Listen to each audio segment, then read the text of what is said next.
Hello दोस्तों, आपका स्वागत है द इलेक्ट्रिकल मास्टर हिंदी में। दोस्तों, मैं आज आपको बताने वाला हूँ ऐसे 10 टॉपिक जो ज़्यादातर ट्रांसमिशन डिस्ट्रीब्यूशन में अधिकतर पूछे जाते हैं। पहली है कंडक्टर क्या होता है, इंसुलेटर क्या होता है, पोल क्या होता है, टावर क्या होता है, क्रॉस आर्म क्या होता है, अर्थ वायर कौन सा होता है, क्या होता है, स्टे वायर कौन सा होता है, क्या होता है, और गे इंसुलेटर क्या होता है, जंपर क्या होता है, वाइब्रेशन डैम्पर क्या होता है। तो आइए समझते हैं इसे कुछ यहीं समय में। थोड़ा समय तो लगेगा लेकिन हम समझ जाएंगे। जैसे कंडक्टर क्या होता है, कंडक्टर माने होता है हिंदी में बोले तो इसे चालक, यानी एक ऐसा पदार्थ जो करंट को और वोल्टेज को आगे भेज सके। जैसे हम जो वायर का यूज करते हैं ट्रांसमिशन वोल्टेज में, उसी को ही कंडक्टर कहा जाता है।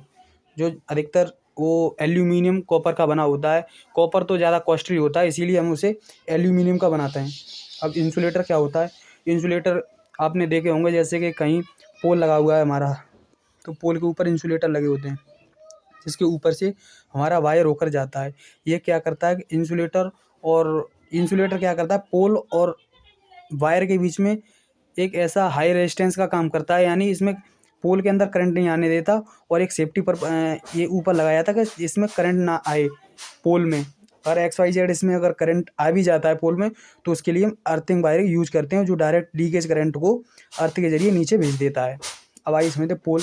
पोल तो आप समझ गए होंगे, खंबा। टावर क्या होता है, जैसे कि समझिए कि छोटी बिजली होती है, जैसे डिस्ट्रीब्यूशन करने के लिए 11 kV है या जैसे कि 33 kV है, उसे तो हम पोल के जरिए ट्रांसमिशन या डिस्ट्रीब्यूशन कर देते हैं। लेकिन जब हमारी बात आती है कि जैसे 132 kV है, जैसे कि 66 kV है, ऐसी बिजली वोल्टेज को भेजने के लिए हम टावर का इस्तेमाल करते हैं। जो हाई वोल्टेज को भेजने के लिए ही टावर का इस्तेमाल किया जाता है। क्रॉस आर्म क्या होता है, क्रॉस आर्म हमारा आपने देखा होगा पोल पर लगा होता है, जैसे इस प्रकार से यूं यूं। जैसे वो एक यहाँ पर होता है, एक ये होता है और एक तार होता है। ये आर होता है, ये वाई भी ये वाई होता है, ये बी होता है।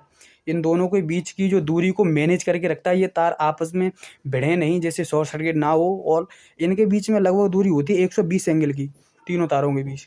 लेकिन कहीं कहीं ये अलग अलग भी होती है, एक खास तौर पर ऐसे ही देखा जाता है।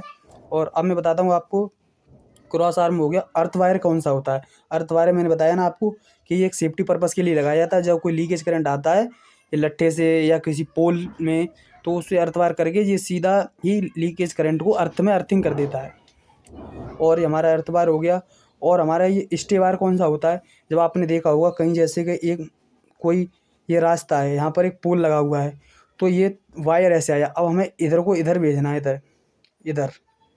तो हमारा क्या है, पोल को एक झुकाव महसूस होगा या पोल के टूटने की संभावना ज़्यादा रहती है। तो यहाँ पर ही क्रॉस आर्म में हम एक पीछे यूं तार वायर लगा देते हैं, इस पर खींच, जिसे हम देसी भाषा में खींच कहते हैं, उसी को ही स्टे वायर कहा जाता है। और गे इंसुलेटर क्या होता है, जब इस वायर के बीच में ही एक ऐसा इंसुलेटर लगाया जाता है जो ये इस तार को करके रखता है। मैंने जो ये इस तार को, ये स्टे वायर और और जो ग्राउंड जो अर्थिंग वायर रखा है, अर्थिंग वायर नहीं, जो ग्राउंड वायर रखा है, उसको ही दूरी मैनेज कर रखा था कि ये अगर इसमें लीकेज करंट आएगा, कोई इसमें करंट आता है तो यहीं तक आएगा, या नीचे नहीं करंट जाएगा। अगर कोई बच्चा या कोई व्यक्ति इसे पर्सन पकड़ लेता है तो उसमें करंट ना लगे, बस यही होता है। और ये इंसुलेटर, ये इंसुलेटर ही मैंने बता दिया है। जंपर क्या होता है, देखिए जंपर बेसिक चीज़ें शायद सब जानते तो होंगे जंपर, लेकिन जंपर का सीधा मतलब नहीं जानते कि जंपर होता क्या है। जैसे हमारा ये टावर है,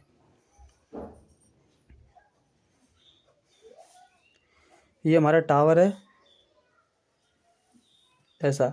अब इधर से हमारे 3 तार आ रहे हैं, वो इधर से जा रहे हैं, तो आपने देखा होगा सीधे ये तार सीधे नहीं जाते बल्कि यूं जाते हैं, यूं लगे होते हैं ना उस पर।